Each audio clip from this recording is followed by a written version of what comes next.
Well, this week on Reliving the Extreme, I said Reliving the Extreme, we are going to discuss the episode of ECW from July the 25th, 1995. Of course, I am Nate Maxon, along with my brother Aaron. Hey. And Mr. Chad Austin. Happy Mother's Day. Happy Mother's Day. It is coming up. Don't know what kind of mother I am, but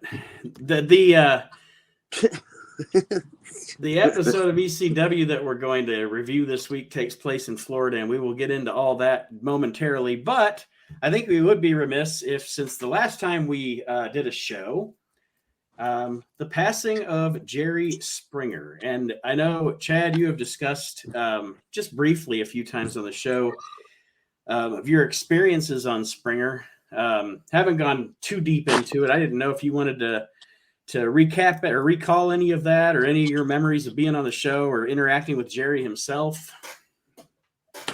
Actually, a lot of people don't even really know this, but me and Mr. Springer became actually not great friends, but we became friends because I think at some point he realized that he had seen me on the fucking stage like 3 or 4 times, and then he realized hey, here's something going on with this guy. Because I don't know legally what I can and can't say. Springer's not always you say it, Aaron. It's not always on the up and up. It's a work. Okay. That's all I needed. I needed somebody to say. There's an episode with the Iron Sheik and Pitbull 2 on it. That's how I got the fucking job, Aaron. I'm glad you remembered that episode because I'm sitting there watching the show. I'm going, it's a fucking Iron Sheik.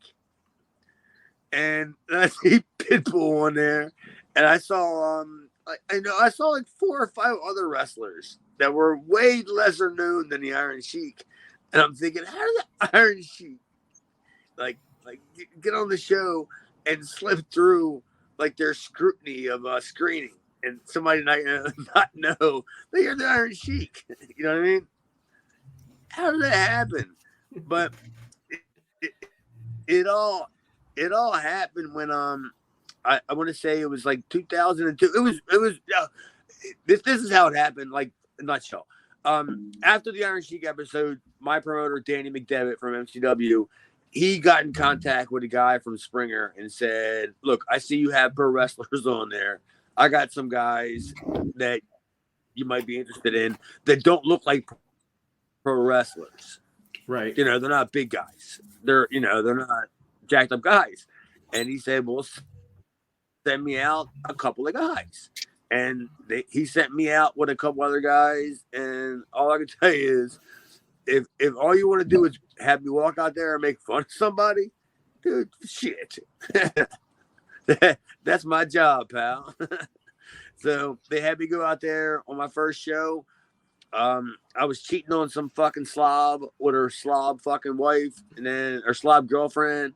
And then at the end of the day, I was supposedly cheating on her with her mother or whatever. And believe me, when I say they were slobs, they almost wish they were slobs. They were way past slobs. Oh, the Rosati sisters. It was the Rosati's trios. And all I did was I went out there and I did the fucking show. And after it was over, the producer of the show, he grabbed me, kissed me. I don't know shit from Shinola, how shit works. And he grabbed me and he's like, "You're so great." And then a few months later, he calls me back. And he's like, "Hey, look, we're taking the crew to Jamaica. And, can you go to Jamaica?" And I'm like, yeah, whatever. And he took and McDevitt was there from MCW, and it was a half a dozen wrestlers that did the shows, but he also had his crew of fucking whack packers. You know what I mean? Yeah. You know who whack packers are? Howard Stern people. Mm-hmm. The midget, whatever. He also had his crew of whack packers that went, and we were just down there, and I don't know. I did some show where I had to wear my my mom's underwear or some shit, and I was doing the. If you watch it, dude, Aaron, you appreciate this. I was doing the Kurt Angle. Like if you ever see the video of me like strutting down the beach, I'm gonna find the DVDs and I'm gonna put them up there sooner or later. But when I was strutting down the beach wearing my women's underwear, I did the Kamala where I touched my toes. Like I did that, and I did the Kurt Angle strut, like down the beach. Like I was trying to put every little subliminal like pro wrestling thing I could in there while I'm wearing this women's lingerie underwear thing. And keep in mind, I'm not a woman. I have fucking balls. Like there is no chance that this little lacy gimmick, no chance. So I'm just walking around the whole entire time with my balls just hanging out. You know, I mean, I'm at a nudist resort, so it really didn't matter. So yeah, I was just it was also real, and that's the opportunity that got me to sleep with a midget. I would have never thought of fucked a midget in my life, but put me in Jamaica in a toga, I'm going home with a midget. It's funny. It's kind of ironic. You go on Jerry Springer, and then in real life you wind up doing something you'd admit to on Jerry Springer. Totally. Like now you and Nancy Sullivan have two things. You and Nancy Sullivan have two things in common now. I would love for Nancy Sullivan to cover one of my cases. You were both in the wrestling. You fucked a midget. You both have something in common. What? That's all I would say. What am I being accused of? He'd been accused of sleeping with a midget. Well, I would tell her, not only was I accused of that, I also threw her across the fucking room. I tossed her. Because when I took her back to the room, the person I was supposed to be in the fucking room with no-showed. So I had a 2-bed room, and I took both the beds, and I put them together. And when I took fucking Cheryl back to the room, when we stepped into the door, I said, hang on a second. And she said, for what? And I grabbed her underneath her arms, and I just threw her across the room, and she's like bounced up or whatever. And I said, she goes, why you do that? I said, because I've always wanted to. Like, when was the last time I was ever going to get, when was the next time I was going to get a chance to toss a midget, much less sleep with one? And my friends were told me to do it. Should have said at least it isn't the ocean. Like I'm just fucking tossing it in a fucking bed. I'd see her tie just pushing her back in. A little midget in a toga thing. Yeah, see, I had no intentions on doing anything like that. But we were at the after party and we were all wearing togas and she was wearing a pillowcase and we were standing around and I just said, hey Cheryl, I was thinking about going back to my room and having a little bit of sex. Did you care to join me? And she just said, all right. and I looked at McDevitt. I looked at Danny. I don't remember who else was there, but I know it was Danny and somebody else. And I looked at him and he goes, you have to, you got to do this. And I was like, all right, well, whatever. Did you realize at the time the beauty of the line, little bit of sex? No, I just knew I had to do it for the story. All right, man. I mean, I might not win another wrestling belt again, but I can go out on the microphone and say, you didn't fuck a midget. You might be the Mid-Atlantic heavyweight champion or whatever. Yeah, but did you fuck a midget? Nope. Second rate. By the way, did you know I have a show coming up? No. I'm coming out of retirement. No shit.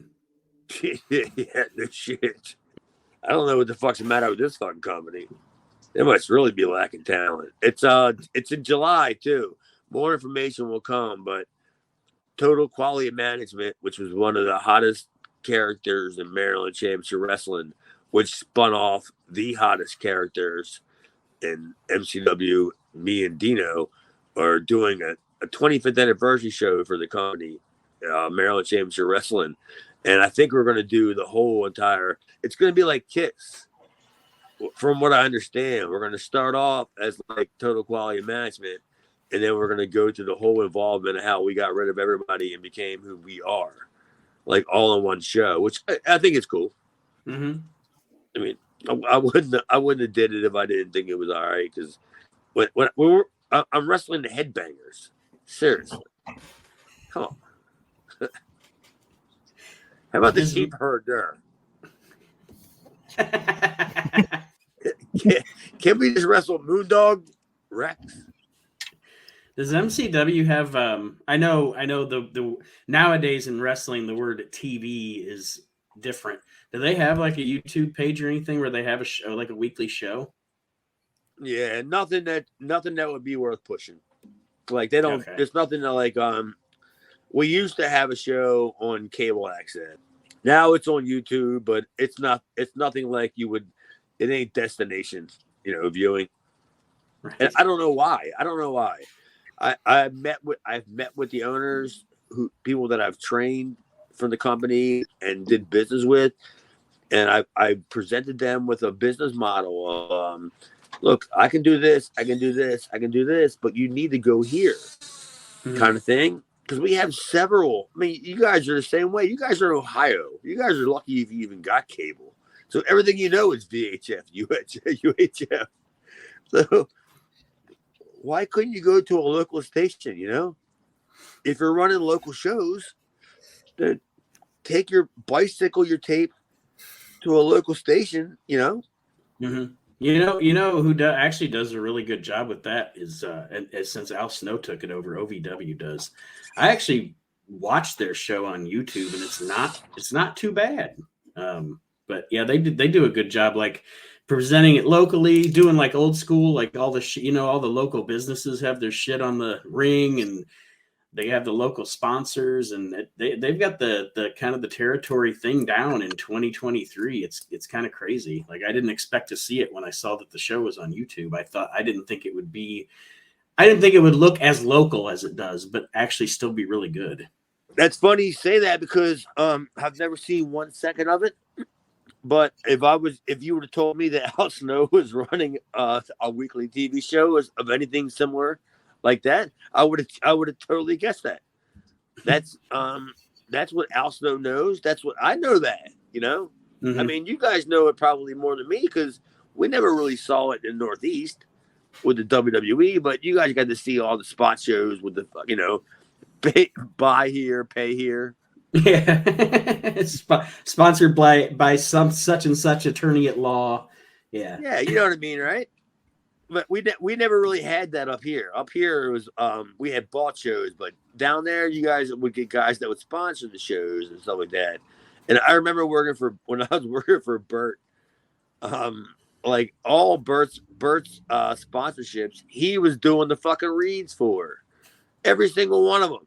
He had a pawn, like literally, how good your wrestling show is when like 3/4 of you have a used car dealership that's $99 a month. Any car in the parking lot, right? No credit required. Yeah, any car. You don't even need a license. No, they never had. No license, no title, no nothing. It's $99. Any car in the parking lot is yours. And then in the next segment, after we go back from break, he's pitching some other pawn shop thing or whatever.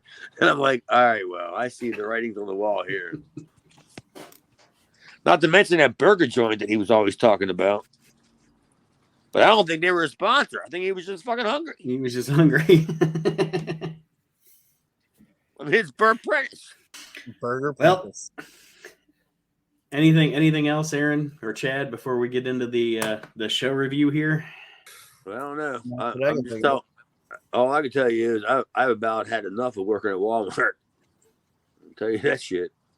Sam's had about enough of me, dude. I can't stop these people fast enough. And I don't know. They've come up with so many excuses. The best one was the other day oh, she's got my receipt. All right. She goes by. I go, hey, she says you have her receipt for the sodas, whatever. She goes, I ain't with her. Oh, okay. Said, all right. I've never heard that one. That's right. Boom-baya. We are reviewing the episode of ECW from July the 25th, 1995.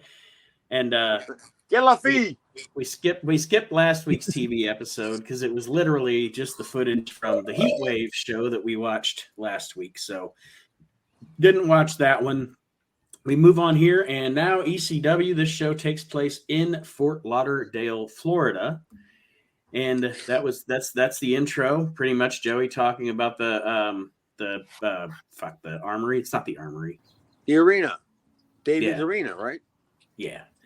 And this is a nice little tour through Florida for ECW that we are embarking on here. It was kind of a nice little tour. It wasn't the greatest financial experience they've ever had. But yeah, they got I would think in honesty, I would think it was a 60-40. You know? Mm-hmm. They may have lost 60% of of what they invested in it, but what they gained in the future, Aaron, was or Nate did is that they had to open that market up. They explored that market, which they would have never, because of the Sunshine Network. They had to do business with them. Right. Yeah. Yeah. It's just like I've mentioned before, the Sunshine Network. I don't know why, but on cable in Ohio, we got the Sunshine Network, and that was the first ECW TV that I saw was on the Sunshine Network. And this actually becomes a building for them when they keep going back to Florida, because they have I think 2 pay-per-views there. I think so. Yeah. I know. And it was a dump. The building itself was a dump. Like the Florida Armory was fine, because it wasn't meant to be anything but like an airplane hangar with seats in it. Basically, it's what it was. Come on in and sweat your ass off. Yeah, pretty much. But the Davies Arena place was like just some old, just jabroni building, like a dump. And Paul got it for nothing or next to nothing, or the guy ended up owing him money. Afterwards. Oh, you want to run my building? Okay, I'll give you $200. Yes, you just leave a couple of chairs. Leave a couple of chairs behind. I need a chair. Do not spit on the floor. Did you? I guess we would find out watching the shows as they air. But did you go on this trip with them, Chad? No, I didn't. I was actually booked in Florida. Not Florida. I was booked like not far from there. I was booked in Pensacola and Mobile for like 2 weeks, like that because Paul never called nobody. There was no phone. You know what I mean? I mean, if I was important enough, he would have called me, right? You would think, right? Right. So some guy in Florida or Pensacola called me and booked me for like 2 weeks, and I flew down there, and I was only at the closest. I was an hour and 30 minutes away from the one show, but I was already wrestling down in Mobile and stuff. I was like, yeah, well, if Paul wanted me bad enough, he would have called me. But again, would he have flew me in? Probably not.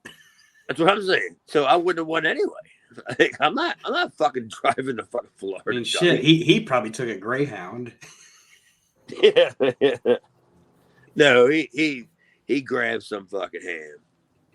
They drove him. They promised him a push. Paul Laurier or something like that. Probably the terrorist. We'll get to that. Yes, we will get to the terrorist. My favorite. They open it, and I like a lot when they do this at the opening of a show where they show you like little 15, 20 second clips from action from the show, kind of a snippet, like a painting of what you're going to see throughout the next couple of TV shows or what have you, to show you some action, maybe even stuff that's not going to be on TV that you could have quote unquote, oh, don't miss it when ECW comes to your town. And they did one of those here. And I think, I mean, especially from 1995 standards, at the level that their company's at, it's a great idea. I think the reason why they did it, not only because of all the reasons why you said, honestly, but just to add to it was just to tell the listener you're not going to see the ECW arena. This is going to be this is a different look. So don't turn off the TV. This is still ECW. We're just in a different place. But yeah, I agree with 100% all the reasons why you said. Aaron, any thoughts on any of the clips? Because I honestly didn't write any of the clips down. I didn't know if there was anything you pulled from here that. Well, in the clips, there's Marty Jannetty. I don't know who Marty Jannetty was wrestling, but Marty Jannetty does a dive outside of the ring. Hacks featured, and then I think that was a local guy that Marty Jannetty was wrestling. And then we see some shit with Hack. He's wrestling somebody. And then we see Stevie wrestling Luna. Raven's involved. There's a Sandman Cactus Jack situation. There's barbed wire around the ring. So you're like, what the fuck's going on there? And then they show a little bit of a glimpse of the gangsters fighting all over the arena with the Public Enemy. And then we see Raven attack Tommy Dreamer while he is attempting to break up, while Tommy Dreamer is attempting to break up a fight between Todd Gordon and Bill Alfonso. Good Lord. Paul Loria? And as Dreamer's breaking up the fight, and there's other wrestlers in there, Raven attacks Dreamer. They battle back and forth. Dreamer starts to get the advantage, and this is until Stevie gets involved, helping Raven, and then Luna tries to get involved and help, but no dice, and end up super kicking and DDT and Luna, and then Dreamer ends up getting back involved and running both of them off. They did all of this shit in like 3 minutes on TV. So they did like 5 or 6 weeks worth of angle in like 3 minutes. Like it took you longer to describe it than it took for it to happen. Like, you sat here for like 4 minutes telling us this, and all of a sudden it was, all right, who's running out now? Running out. Bam, bam, bam, bam, bam, bam, bam, bam, bam. Just, yeah. Well, all right, everybody. 6 weeks of TV in 3.5 minutes. It's like, all right, everybody. Welcome to Reliving the Extreme. We'll be back to you next week. Jesus Christ. Yeah, I mean, I know, Aaron. I know it kind of sucks for you to have to sit here, and then you realize halfway through it, I got like 7 more minutes of explaining this to do. just to get it out.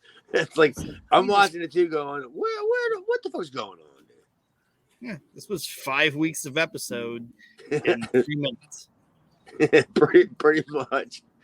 Well, after that whole thing that Aaron described to us happens, we get Joey Styles introing the show with the banner behind him, and he's taking a somber tone because he discusses the fact that during the match we're about to see highlights from, which is a rematch of Taz and Eddie Guerrero against Too Cold and Dean Malenko. I wrote down Dean and Malenko. That's why I was like, wait, why did I write that down? Too Cold and Malenko.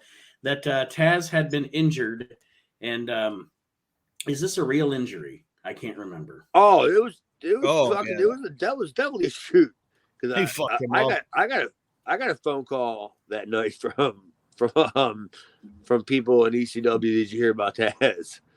Dude, that little short fuck. He was already 5'6" to begin with, or whatever. And when Scorpio dumped him on his head, that guy come back to the locker room like, where the fuck's your neck go? He lost his neck. And that's what I was going to ask. Like, when I saw the move happen, that's what I was going to ask, Jack, because I'm not a wrestler at all, obviously. No, you're clearly you're not. Clearly I'm not. Was that anybody's fault? Was it Taz's fault? Was it their fault? Or was it just a fuck up? It was a total fuck up. I mean, totally. Because, I mean, I don't even know how to tell you this without it's not that I'm afraid of exposing the business. It's just how you do it. Watch where the guy's head is between people's legs. Like, go back and watch some of the Undertaker doing tombstones. Look at Jimmy Snuka.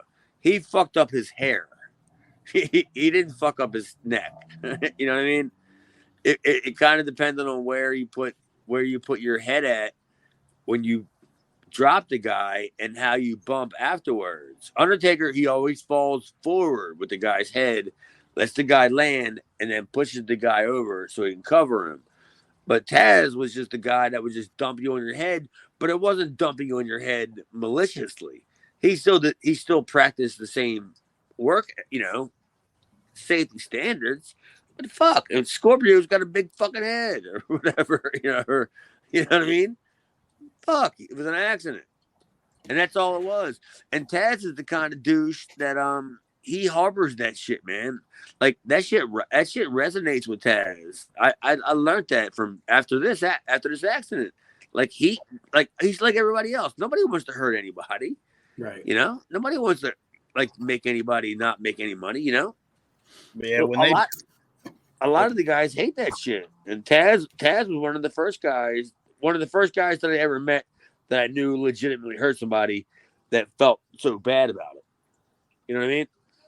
But yeah, then we see when they spike him though, it's like when they go to stuff him. Like when I watched it, it was just like there wasn't any oh, we're gonna stop this. He just went boom, right into the fucking mat, and it was like, Jesus.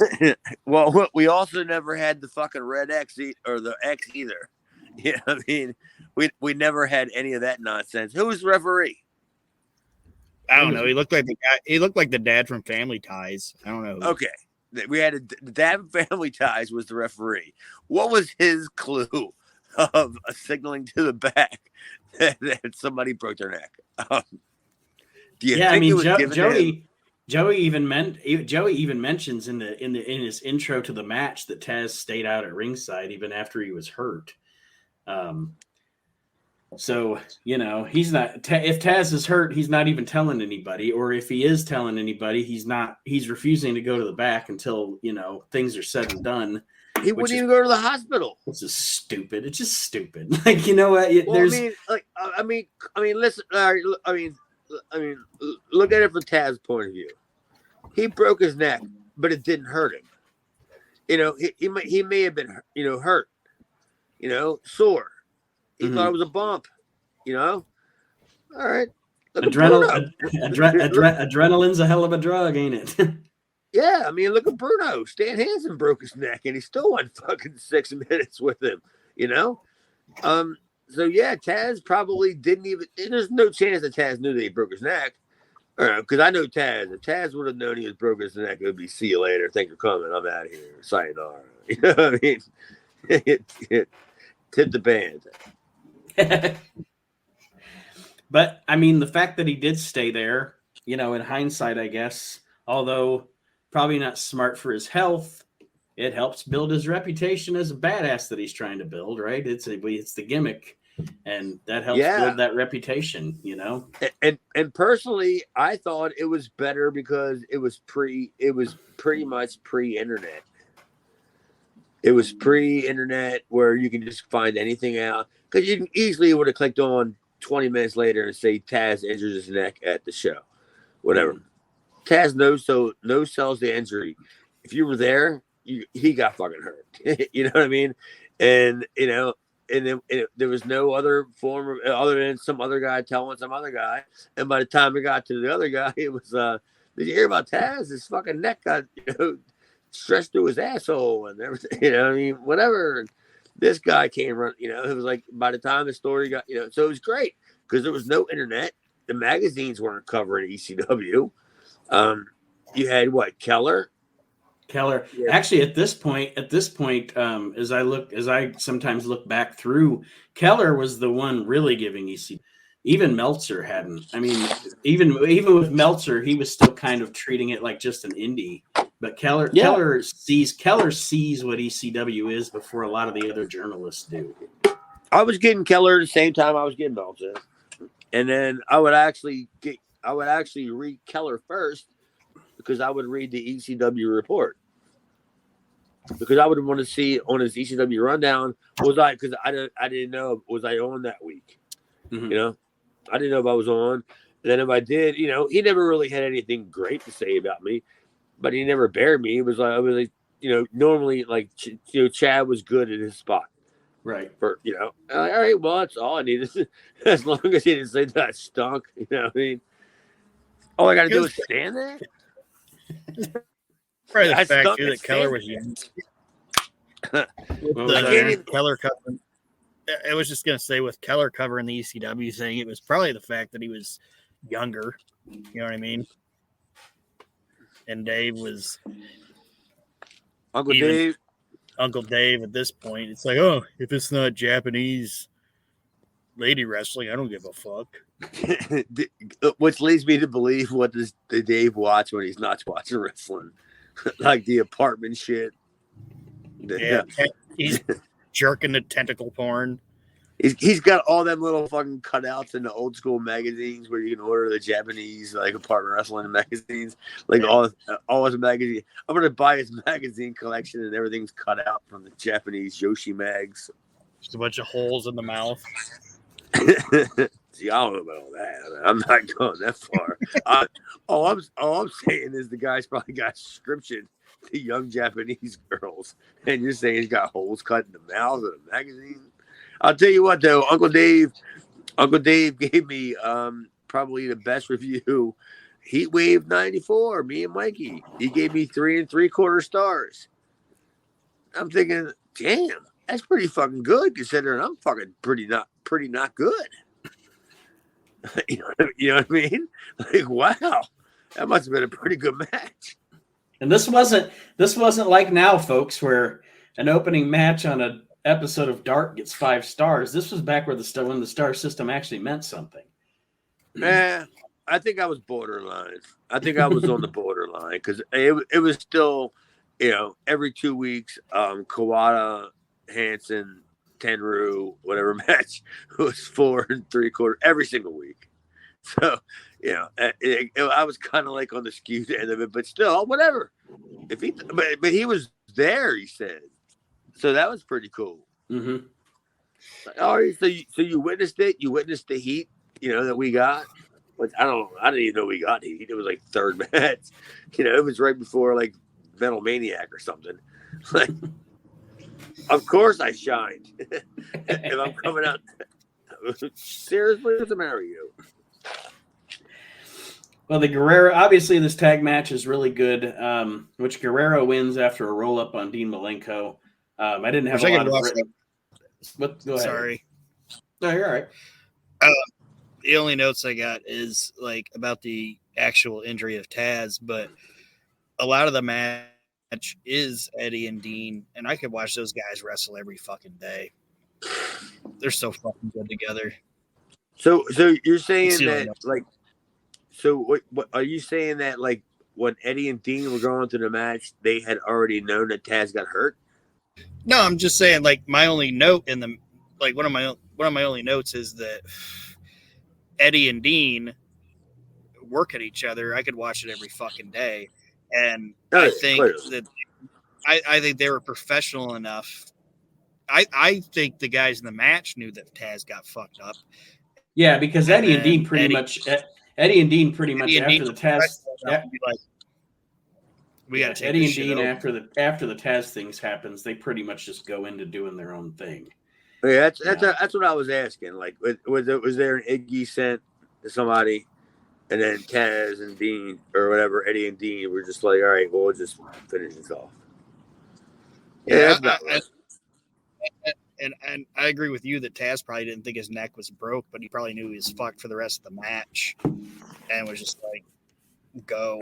You know what I mean? those two were professional enough to just take the fucking match over and do their thing. I could just I just wish I would only wish I would have been there. I don't even give a fuck if I would have worked. If I was in one of them that Jabroni Battle Royal, that if I would have walked back in the locker room, I heard Taz walk back like, dude, fuck, put my fucking neck. I would have just laughed my ass off. just because I know Taz. I fucking broke my fucking neck. I went, oh, that's a shame, brother. He's going to be talking about this for 20 years.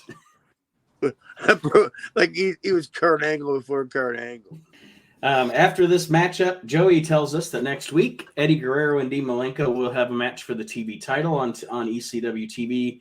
He goes into more detail about the injury to Taz, and then that we'll also have an update on that next week. And then we go to Raven and Stevie Richards channeling Beulah. Kevin and Beulah, channeling Kevin Sullivan. Gotta love Florida, buddy, right? And before they even got through the promo, I like made a joke of, oh, and then Mark Lewin emerged from the ocean. I'm like, oh, Stevie went there. He brought it up. Yep. I mean, who doesn't? I mean, I don't know if you fucking guys have ever seen that. Have you ever seen that with Dark? Definitely. So it's nothing that's gone left without seeing. Right. Everybody's seen it. Okay. I just didn't know, like, were they really hitting, like, the masses with the Mark Lewin reference? Kind of Now, thing. Like, I can't say that everybody at this time in '95 had seen that because of because of the internet. Now, I'm sure anybody that has any grain of salt as a wrestling fan has seen it now. I got to say, back in '95, at 17 years old, I probably had never seen it yet, to be honest with you. I know, probably a third, less than a third of their audience probably did. But anybody that's ever seen it was like, that's fucking cool, dude. That was some cool shit, But Stevie coming out of the water or whatever, well, I don't know what's going on over here. Yeah. Whatever's down there. Stevie stole the show in this fucking promo. He did a great job, I think. I'll tell you one little tidbit about that. Raven told me it was like 40 degrees outside and the water temperature was like freezing. And they had to do like 17 takes, or no, maybe it wasn't 17, maybe it was 7, but they had to do like 7 takes of that. That's probably why. That's probably why at one point he's like, "Shut up, Stevie." I think Scotty was ripping Stevie. You know what I mean? I think he could have did it in one take, but I think Scotty wanted to see how many times he could just make Stevie go back into the fucking water. Because I do know it was cold. It was fucking cold there. Yeah, Stevie did a great job. He talked about fucking Kevin Sullivan being 2'4", and how he loved Florida wrestling, and then Luna showed up, and Luna ruined it. Like, he ruined it. She ruined everything. Like, he said she shaved her head down the middle and walked around like a retard. Like, he calls Luna retarded. Dude, he did say retarded. And I was like, I looked around because Jess wasn't even here when I was looking around like, should I turn this down? I was surprised that the network didn't bleep it. No shit, right? He did call her retarded. Damn. I get fired for that at work. Special needs, idiot. Yeah, Stevie, anything you want to say about him? He did a great job here. It's almost funny because, I don't like Stevie, but it's almost funny. Like, he would have had to have done a great job the first time. You know what I'm saying? Like, so I got to go back in that water again. I would have nailed this. You know what I mean? That's the way I would have thought about it. I would have nailed that shit the first time because I ain't going back in that fucking shit. He got me out here in fucking Daisy Dukes and a cutoff. It's 4:00 in the morning. The water's like 40 degrees. What? I'm nailing this in the first take, Jake. And then, of course, after Stevie talks about his Luna, he literally says Luna showing up ruined his childhood. And then Raven, of course, goes on about Tommy Dreamer. And but yeah, I mean, it was good stuff. And like I said, a nice little harken back to to Florida Championship Wrestling and Kevin Sullivan. And Chad, I was sure when I wrote down my notes here, I was like, I'm sure that Chad is going to say this was definitely Raven's booking to do this. Oh yeah, actually, it was probably Raven and Kevin's. There's I'm not gonna believe that Kevin's completely out of any sort of the office, whatever at this time. But it's Raven's booking. But I'm sure it was with there's what can you do if I'm Raven and I call up Kevin and I'll tell him I like this angle that he did whatever 30 years ago. How did you pull? You know what I mean? How'd you pull it off? Right. Yeah. There's totally ways they could have been in cahoots where it wouldn't have been anything differently. But yeah, it was Raven all over the place, and I'm just, I just sit back and watch it because it's like stuff that me and him talked about a bazillion times. Like, I mean, it's almost it's him and Chris Jericho. Fuck both of them. They both stole so much stuff from me. That fuck both of them. Chris Jericho and Raven, go fuck yourself. The other note that I had, I actually wrote it after the match that we're gonna, not to join Stevie and Raven or anything like that, but how comedic would it have been if the terrorist would have just walked out of the water and passed them? Like after the match? No, like when they're talking, he just walks past them, and then later on we see him in a match with Mike. Oh, yeah, yeah. All of a sudden, out of nowhere, where Raven's just yelling at Richards, and then like right behind over the shoulder. Yeah, the terrorist just walks past. Yeah, you see Nick Camarudo walking out of the water, and he walks right past Raven like he don't even know he exists. Right. Well, he would have had to have him dusting off the sand off his boots when he got into the ring. So you got to connect the dots, buddy. You got to connect the dots. Yeah, sorry, I did a little Rousseau booking there. I had an A, but I didn't have a B or a C. Wow, you're doing WWE booking, bro. It's A and C booking. Forget about the B. And before we get to this match, which is Mikey and the Terrorist, we get a fun little thing with Joey. I thought this was funny. He talks about the whole shit. Hang on, who was the terrorist? Was that Sierra? I don't know. I have no idea. Dude, if that guy was Sierra, he was pretty fucking fat.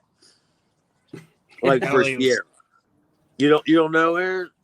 No, I tried really hard to research who that fucking terrorist was. No, I did. I trolled all through the fight. Like I drilled all through the fucking internet trying to figure out who the fuck. So you Googled who was a terrorist? He Googled terrorists so much the FBI is going to be at his house next week. Like that's why he's being so vague with his answer. I couldn't figure out. He's being spied on. I really did try to figure out who. I have no. Okay, it just kept coming up that, like, I was like ECW terrorist. Who was the ECW terrorist? I just kept typing all this shit, and guess who the only two people that popped up were, and it's no way it was them. Guess who the two people that popped up most in chat groups? People were like, I think it was Don Morocco. Okay. But no. And then it kept coming up Jack Victory. It's like, that's not Jack Victory. That guy looks nothing like Jack Victory. Like you can attribute lots of random masked men to Jack Victory. Don't get me wrong. But this guy was not Jack Victory. No.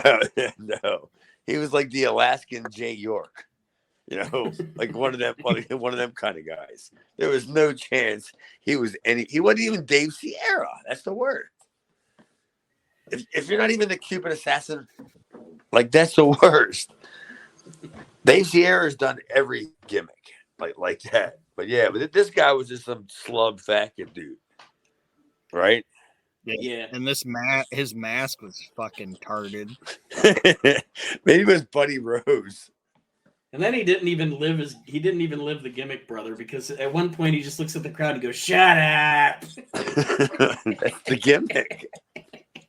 Okay, you're obviously not Arabic. You're from Nassau or whatever. Shut up. He's from Nassau. The I don't think he's Massachusetts from Nassau. terrorist. The Massachusetts terrorist. Yeah, he was terrible. The terrible terrorist. That's what his gimmick should have been. Well, he ended But- up being a terrible terrorist. Like, Before- who are these terrorists anyway in wrestling? Like, what is their agenda? You know what I mean? What are they trying to do? Before this match even happens, I just want to go back to it real quick because I thought it was funny. Joey shows the stuff from last week with fucking Rob Feinstein, and he talks about him being Alfonso's personal videographer. And then he says, but now we're rid of him.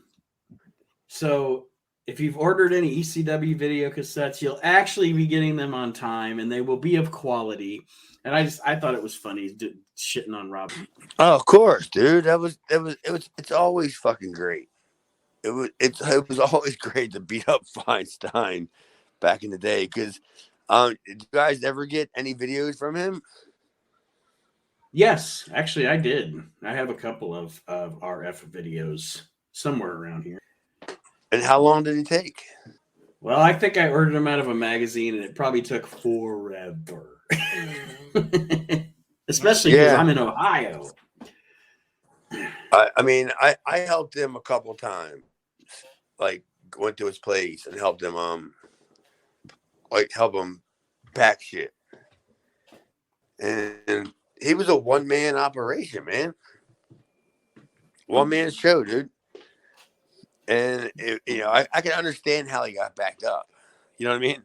Like, it's not that I support anything that he's ever done or that he did or anything, but I just know that he did it all by himself, and I saw his whole entire operation, and I was like, all right, man, not bad. Yeah, kid diddlings. No, there wasn't any diddlings. Not at that point. I was no part of diddlings. I didn't say you. I meant him. He's like, He's like, well, he wouldn't video side project, main job. Yeah, he didn't step outside for a second to diddle. You know, hey, I'll be right back. I'm gonna go diddle. My main job's out there at the parks. Yeah, I mean, hey, Chad, can you change these UWF tapes? Meanwhile, I'm like, where are you going? I gotta go diddle. Yeah. Oh, I gotta get in my windowless van and make shit happen. Yeah, my windowless van. It's good. It's just got that black teardrop window in the back. Oh, it's white. Yeah. Oh, that's a shame. But it's got a whole bunch of videotapes in it. Like, that's the sad thing. He's not even showing any people, like, any of the kids that he molested. He's not even showing them, like, I'm sorry, Nat. He's not even showing them tapes of, like, other kids being molested. He's showing them, like, Mid-South 85. Like, that's the worst. He's like, hey, what do you think about Magnum TA? Look at them short shorts. Check out the Simpson brother. Check out the Simpson brothers in World Class. Yeah. Hey, drink this warm milkshake and watch Gary Von Erich. Hey, drink this maybe warm you're not milkshake into this. and watch Holy Look at Turn this on guy, Dusty. Kamala Cocoa Puffs. What do you think about that? Drink this Kamala Cocoa Puffs. I'm just thinking about him making people drink more milkshakes and making them watch something. Well, I know. You gotta make them watch something. Some bad wrestling like the guy from the fucking Different Strokes bicycle shop. you got Drink this warm milk yeah. and watch Gordon Jump try to force himself on Gary Pullman. Hang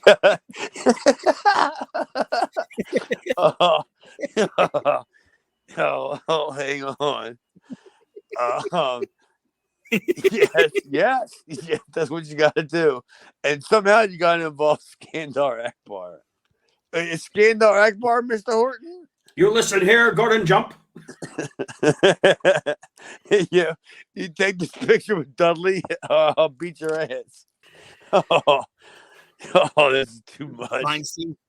Feinstein's like, do you want to watch Kimono Wanalea dance atop the ECW arena? Well, you got to drink this warm milkshake first. and the bicycle I'm going to give you, it's got an AM/FM radio on it. Oh shit! Well, the moral of this story is Mikey Whipwreck beats the terrorist with a high-class body. That's the moral of the story. That's the moral of the story is. I thought it was you can't diddle people. Okay, whatever you want, Nate. But then the weird thing, Bill Alfonso comes out and I believe says the terrorist is his cousin. Oh, I don't know. Hey, Chaz, we just did 20 minutes on Mr. Horton's bike shop from Different Strokes. Anyway, Chaz don't give a fuck. Yeah, go ahead. You said the terrorist. If it wasn't Dave Sierra, that's Bill Alfonso's brother-in-law or brother or whatever. But did Bill Alfonso say that the terrorist was his cousin that he had brought in to protect him? Because that's what I heard, and I was like, "Where the fuck is this going?" I have no fucking idea. I know he winds up being his bodyguard. Who knows? The terrorist is Bill Alfonso's new bodyguard, and he calls out 911. And then that was for that one 95. show. Yeah, that was for that one show. And they predicted the future, but in reverse because it's 9/11, but the terrorist won. Shut the fuck up. Go back to somebody diddling somebody. We're not going by some conspiracy theory that Bill Alfonso predicted 9/11. Down to 10 bars. What the fuck, Aaron? It's gonna be the worst day in American history, Daddy. Oh, hang on. I gotta tell Jess this. This motherfucker just said that Bill Alfonso predicted 9/11 based on the show that we're watching today. Because he called for 911. I don't think I've heard anything more outlandish than that. Bill Alfonso was behind the 9/11 attacks. Okay. QAnon. Bill Alfonso's behind QAnon. Jesus, dude. Why are you worried so much about what Bill Alfonso? When Bill Alfonso passes away, Obama's going to come on television and go, "We got him." I'd like to tell everybody, I'm very happy to announce, Bill Alfonso, we got him. Yeah. I'm not getting involved in all. The 9/11 attacks. Bill Alfonso getting his revenge. No, he's not. No. Look, I'm not saying anything about any of this because I have aspirations of running for local office. All right. I'm not gonna be affiliated anything with anything to do with Bill Alfonso and Mr. Horton from the bicycle shop. I can't do it. It's not good. It's not good for my credentials. Alfonso bin Laden. Stop. Just move on. We only got like an hour, Aaron.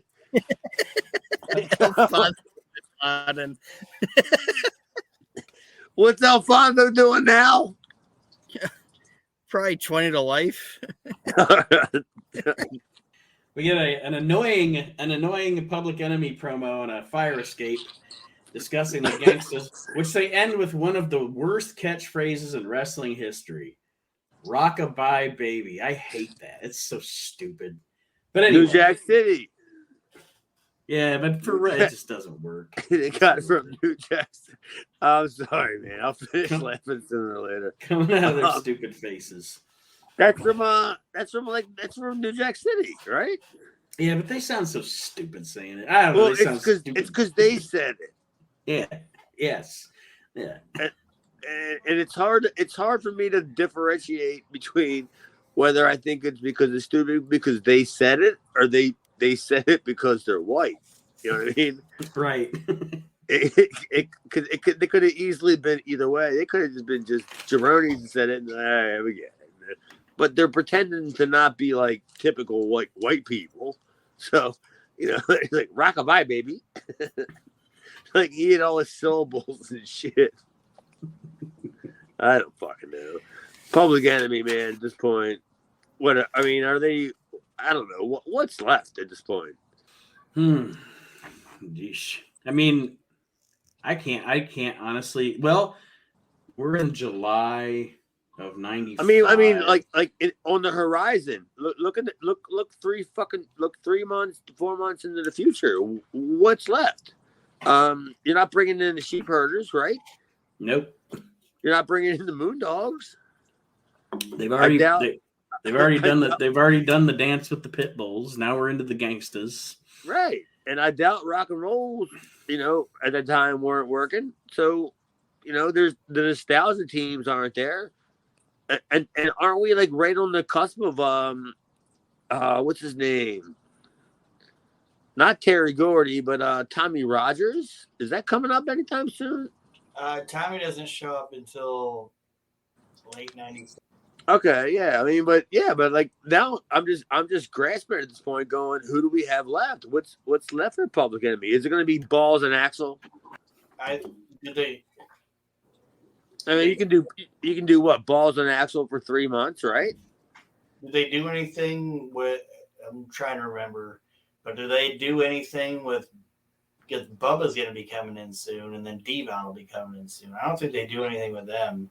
They don't do anything with them till like almost late '96, because I was gone by that point. Yeah, I was gonna say by mid '96, like or is it just after or just before? They're in WCW. That's what I was gonna say. They're in WCW by mid '96. So yeah, I guess we'll find out. I'm not a Public Enemy history aficionado, so I don't. Dude, whoever the person is a fucking jabroni. If somebody mentions on the website, post all that shit, like, shut up, Archie. What's the matter with you, Mitchell? Our main event match Public Enemy was only on top. If you look at it for the grand scheme of things, like what, 2.5 years? If that, yeah. I'm talking about 2.5 years bell to bell. You know what I mean? Mm-hmm. Like, yeah, boom, they were in, gone, bam, back before you even know it. As soon as they went somewhere else, they realized, ooh, yeah, it's a great over Not there. so much. Yeah, I'm going back to Philadelphia. Which, it sounds funny. You leave Philadelphia to go to like WCW or WWE, and then you get beat up, and you come back to ECW. Or you got beat up. Could the name of this show be Alfonso Bin Laden? I don't give a shit what. After the jokes you said today, I don't give a shit what you fucking call it. Dude, half the show I was laughing, so I don't even know what we even covered anyway. Something about fucking Fonzo and Tony Ramone or some shit. The last match that we'll cover here is the Pit Bulls against Bull Payne, and is it Joe DeFuria? Is that the guy's name? Stop it. I don't know. I don't know if they even remember if they said the guy's name. I'm not even sure if Bob Ortiz didn't say it wrong as a joke, like at this point. Joey just says his last name, and it's Bull Payne and some dude in some white pants, and they get the fuck beat out of them. in what looks like a ring full of cocaine. Oh, you said it. No, I didn't say that. Yeah, and then dude, Anthony. What about Anthony? Anthony goes to try to do a fucking suicide dive over the rope and just completely misses everybody and just smacks his head on the fucking ground.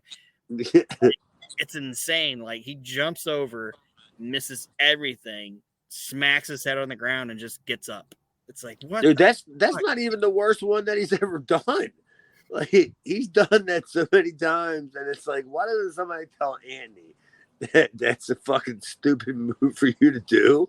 Like the one he did against the fucking Pit Bulls when, like, if I was in front of a court, I would said, Pitbulls, they sidestepped him. You know what I mean? If you were to ask me, but when he dove over the top rope and he landed on his head with the double dog collars on Raven and whatever Richards, and he landed on his head, I would have thought, this fucking guy's fucking dead. There's no chance. Like, there's not even a chance he's going to roll over, you know, and get into a fetal position so he can take medical attention to him. But this motherfucker just rolled over, rubbed his head like he just like he heard it shaving or something, and he got back up, and the whole locker room just stood up like it was like me, Raven, like a couple other guys. We all just stood up like, what the fuck? This guy just dove over the top rope, landed right on his head, smacked that with the concrete, and just he rubs it like that's I'm all right. So that's when we knew, like, all right, this motherfucker he can take anything except steroids. Yeah, that's what killed him, right? I think a gunshot killed him. I think not a gunshot. No, it wasn't steroids. But anyway. He was always involved in that shit. So it could have been gang related somehow. No, I think he overdosed. I don't think it was on steroids. Oh, he was definitely on steroids. I know he was on steroids, but that's not what killed him. Oh, all right. It was a different drug. But in this match, he tries to dive over the fucking lands head first on the goddamn floor and just gets up and he's just like, whatever, and keeps going about his business. And I'm just like, Jesus Christ. I'm telling you, dude, that guy was amazing, man. I've never probably, I don't know. I've never been a witness to a whole lot of fights in the back like a lot of guys have. And so I've never really seen any of that shit. But if I were to say, if you would have asked me who one of the best guys in the locker room were, fucking Pitbull too. That guy, you know, I've never seen him beat anybody up, but he landed on his head. You know what I mean? If I would have landed on my head like that guy did in this fucking match, I'd be talking to a fucking computer like fucking Hawkins. Dude, he reminds me of the guy he's climbing up that big gigantic ladder on the cartoons, and then he's gonna dive off into a glass of water. You know what I mean? That's fucking Anthony. If you just ask him to do it, oh yeah, I'll do it. He won't even ask you about how much. Nothing like that. Oh yeah, you want me to dive 120 feet to a glass of water? All right, that's fine. All right, cool, boss. It's nothing. It's nothing. Yeah, brother. It's nothing, brother. All right. I don't want to tell you you're the 138th person that I asked. But okay. Well, like Aaron said, after I watched him take that bump and then saw the Taz thing, I was like, Taz is a pussy because fucking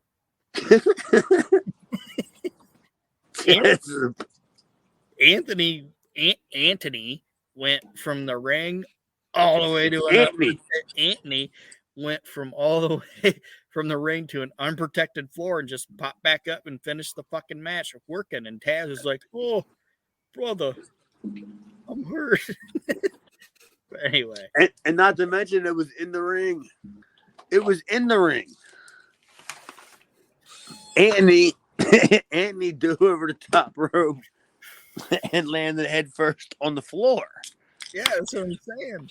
It's like Anthony's the baddest ass sumbitch on the fucking roster. Dude, I know fucking Taz. Taz is not the baddest bitch on the roster. I'm saying, I think he's scared of Bob Ortiz. Anthony's the man. Oh, dude, Andy was the man, dude. I have a couple stories that there's 100% chance I'm not going to share on this fucking podcast. But I mean, even though whether him or Gary are alive or dead, I don't want the ramifications of any of that happening. So they might show up in my book, which might be available shortly, by the way. And once I find somebody that could write it. Well, after the Pitbulls win this match, Steven Richards comes out to taunt them. They want Raven to come out, and they just start beating the shit out of Stevie. And then Raven does come in. A fight ensues. The Dudleys come out. and they are helping good Raven Dudleys. and Stevie. The good Dudleys. Helping Raven and Stevie handcuff the pit bulls to the ring, or to each other at the ring post, obviously. Vampire Warrior's out there with them too. And at this point, finally, we get the answer. Joey does refer to them as still husband and wife on this episode, because when Luna suplexes Vampire Warrior, I always want to say Gangrel. He's like, he suplexed her own husband. So they are still married at this point, apparently. I don't know. Did anybody? I ain't being a dick or anything, but did anybody give a shit? Probably not. No, I'm just saying. Like, did Joey just say it for the smarts? You know what I mean? Yeah. Yep. All right, that's fine. Yep, I have no problem saying that. But I mean, other than that, me watching it as a fan, going, I don't give a fuck, man. I mean, in my opinion, they were both fucking jabronis. Although Luna later on became a pillar, not a pillar, but you know what I mean, a staple later on. I thought she did. I mean, I became good friends with Luna, so I ain't got no problem with Luna. But David was just a kind of his problem. I'll tell you what his problem was. He wasn't a go-getter. Oh, I'm sorry. Oh shit. We can still hear you, Chad. Right. Yeah, I had a message come through. I didn't know how to do.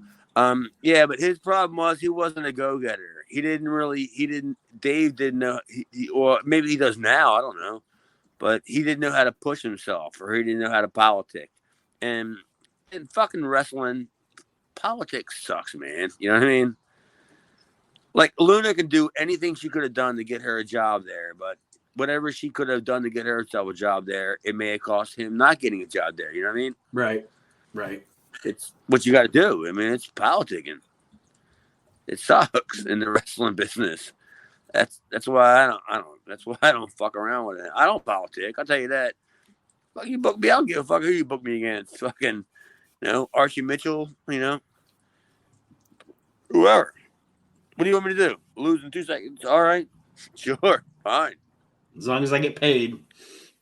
Yeah, I don't know. He's gonna sandbag you. Oh, well, why? I'm not picking him up. There's nobody going to sandbag me. I'm not body slamming anybody.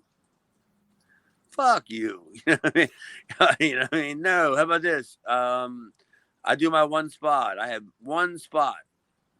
Or whatever everybody has the one spot, right?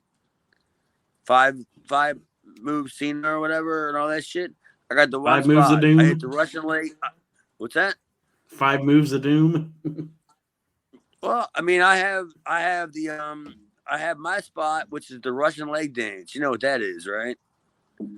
Where they crouch down, kick a leg out, and then crouch down, kick a leg out, crouch down. I do that.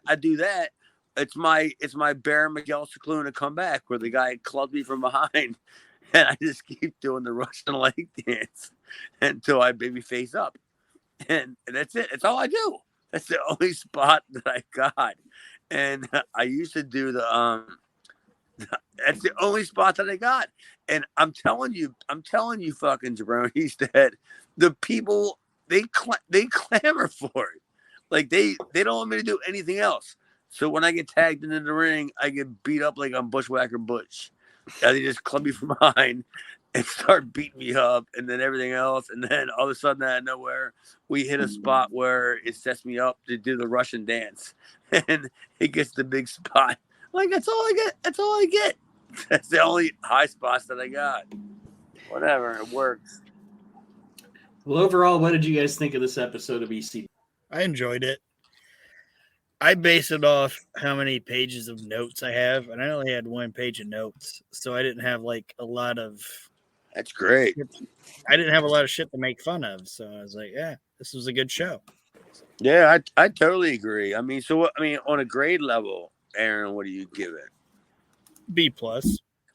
Okay, that's solid, man. I mean, that's a pretty high grade, for my scale, but that's fine for you, man. I thought the show was very good. It was a way different, better environment. I thought it was good for the aesthetics of the promotion to make it seem like it was a bigger promotion than just the same arena every single week. Matches were fine. I mean, the Cuban Assassin still I have a problem with, but well, I was gonna say even the terrorist thing, even though he was kind of ridiculous, the whole intent of Mikey getting the upset still served its purpose. You know, he's a bigger guy. He looks stupid, and he's a bigger guy, and Mikey got the upset. So even in that, it still served its purpose in the long run. That's the exact reason why he was there.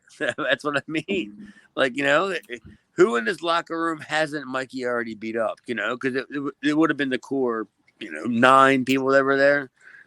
Dreamer, Raven, Sandman, blah, blah, blah, Bibbles, the core people. We need somebody for him to beat up, kind of thing. Yeah, I think this is a really good trend. They're really on a good upswing with these shows because, like I said, aesthetically it looks great. I'm gonna go ahead and give it a B+ too, Aaron. I'm gonna agree with you. Good. What about you, fucking Nate? I agree with you guys. B+ all around.